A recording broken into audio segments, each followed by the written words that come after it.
আমাৰ ন্যায্য মাহিলী দৰমহা আদায় দিয়ক। আমাৰ ন্যায্য মাহিলী দৰমহা আদায় দিয়ক।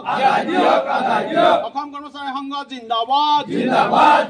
অসম কৰ্মচাৰী সংঘ জিন্দাবাদ। আমি মানিলো। মৰিয়নি চকৈতা চাহ বাগিচাত শ্ৰমিকৰ প্ৰতিবাদ।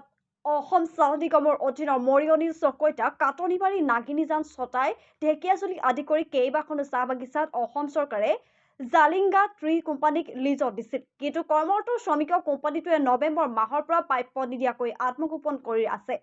কোম্পানীটোৱে বাগিচা একাংশ শ্ৰমিকক কামৰ বাবে যোগ্য নহয় বুলি অভিযোগ কৰি কামৰ পৰা অব্যাহতি দিবলৈ যো-জা কৰাৰ ফলত ক্ষোভিত হৈ পৰিছে শ্ৰমিক সমাজ। বাগিচাখনৰ কৰ্মচাৰী উপকৰ্মচাৰীসকলক আৱশ্যকীয় সা-সুবিধাৰ পৰা বঞ্চিত কৰাৰ লগতে ফেক্টৰীটোৰ মেচিনসমূহৰ পিতল তামৰ অংশসমূহ খুলি লৈ যোৱাৰ লগতে উক্ত মেচিনসমূহত ষ্টীল ব্যৱহাৰ কৰা বুলি কৰ্মচাৰীসকলে অভিযোগ কৰে।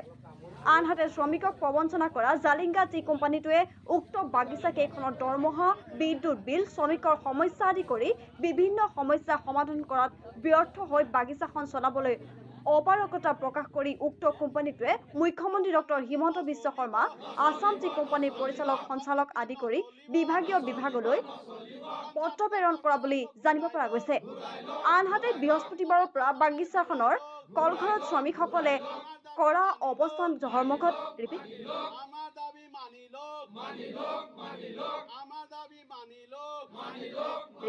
আনহাতে বৃহস্পতিবাৰৰ পৰা বাগিচাৰ কলঘৰত শ্ৰমিকসকলে কৰা অৱস্থান ধৰ্মঘট আজি দ্বিতীয় দিনা অব্যাহত আছে।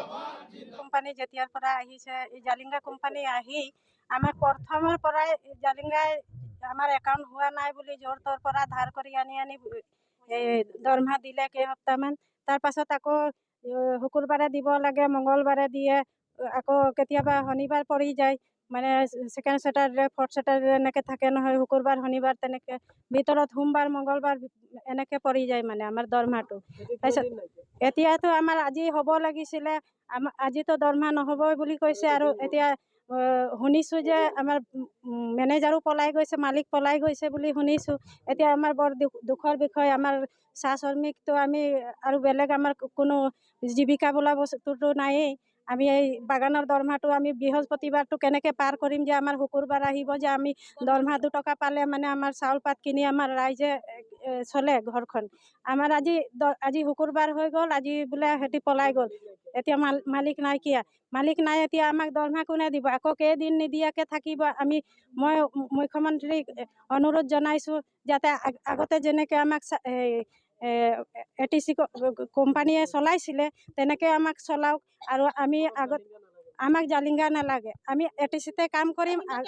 ATCত আমাক বহুত দুৰ্নীতি কৰিলে। মানে ATC অহাৰ পৰা কৈছে যে 8 ঘণ্টা কাম কৰিব লাগে। ঠিক আছে, আমি 8 ঘণ্টা সকলো ৰাইজে জালিংগাই কৈছে 8 ঘণ্টা কাম আমাক দিব লাগিব। ঠিক আছে, আমাৰ ৰাইজে সকলোৱে 8 ঘণ্টা কাম দিয়ে। আমাৰ আগতে ATC যেতিয়া আছিলে আমাৰ 4 ঘণ্টাত মানে মিলামিলিৰ মাজত 4 ঘণ্টা আমাৰ ফেক্টৰীটো হৈছিলে, 4 ঘণ্টা চলাইছিলে। তাৰ মাজত এতিয়া কি কৰে, 8 ঘণ্টা পুৰা ডিউটি কৰে, কিন্তু বাগানতো 8 ঘণ্টা ডিউটি পুৰা দিছে।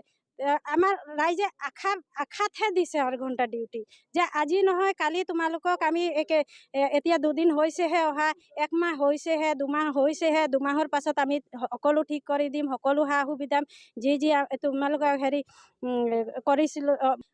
ৰেচনৰ কথা হ'ল 9 মাহত আমাৰ 4 দিনমান 4 সপ্তাহমান ৰেচন পাইছে ৰাইজে।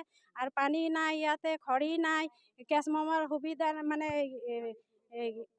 মেডিকেলৰ একো ট্ৰিটমেণ্টৰ সুবিধা নাই, তেনেকৈ আমাৰ একো সুবিধাই নাই। সেইটো কাৰণে চৰকাৰক আমি মুখ্যমন্ত্ৰী অনুৰোধ জনাইছোঁ যাতে আমাক চৰকাৰে আকৌ যেনেকৈ আমাক ATC জালিংগাক আমাক যেনেকৈ চমজাই দিছিলে, লিজত দিছিলে নে বিক্ৰী কৰি দিছিলে তেওঁহে জানিব, কিন্তু আমাক আকৌ আঁকোৱালি ল'ব বুলি তেওঁক নম্ৰভাৱে অনুৰোধ জনাইছোঁ। কি যাই পাম আমরা মাঝে মাঝে খেলি করে দেওয়ালি আমার বন্তি জ্বলা দিন এখন আমার দরমা নাছিল দরমার কারণে রেশন নাই আমার বেমার হলে আমার ক্যাপসিসন আনি দিলে ডক্টর পরে আমার বেজি দেওয়ার পর ক্যাপসিসনের পয়সাই না আমার, আমি কেনেকে চলো? ল'ৰা ছোৱালী পঢ়া লিখাটো বাদেই দিয়ক, আমি চাহ জনগোষ্ঠী যে আমাৰ ল'ৰা ছোৱালী পঢ়িবও নালাগে।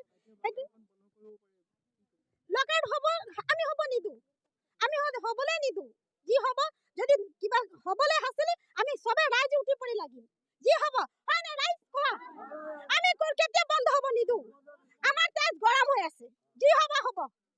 আমি মুখ্যমন্ত্ৰী ছাৰক একদম অনুৰোধ কৰি কৈছো